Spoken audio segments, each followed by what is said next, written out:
துதிக்க ஆரம்பிச்சீங்கன்னா உன் பிரச்சனைகள் எல்லாம் நடுநடுங்க ஆரம்பிக்கும். நீ கத்தரை துதிக்க ஆரம்பிச்சீங்கன்னா உன் வாழ்வுக்கு எதிராக போராடுகிற மனிதர்கள் எல்லாம் நடுநடுங்க ஆரம்பிப்பார்கள். கத்தருக்கு முன்னாடி பயந்து நடுநடுங்கி கத்தரை துதிச்சீங்கன்னா உன் வாழ்க்கையில உனக்கு விரோதமா எழும்புகிற மனிதர்கள் எல்லாம் நடுங்கி போவாங்க. ஆமென். ஆமாங்க.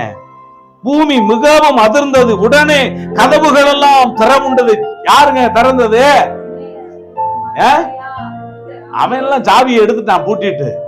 ஆனா கர்த்தர் கதவுகளை திறந்தார். இன்றைக்கும் சொல்லுகிறேன், நீ கர்த்தரை மகிமைப்படுத்தும் போது, கர்த்தரை வாய்களை திறந்து துதிக்கும் பொழுது உன்னுடைய வாழ்க்கையில எந்த ஆசீர்வாதங்கள், எந்த நன்மைகள் எல்லாம் அடைபட்டு கிடக்கிறதோ அவைகளெல்லாம் தேவனுடைய கரத்தில் இருக்கிற அவருடைய அற்புதம் என்கிற சாவியினாலே திறக்கப்படுவதை நீங்கள் பார்ப்பீர்கள்.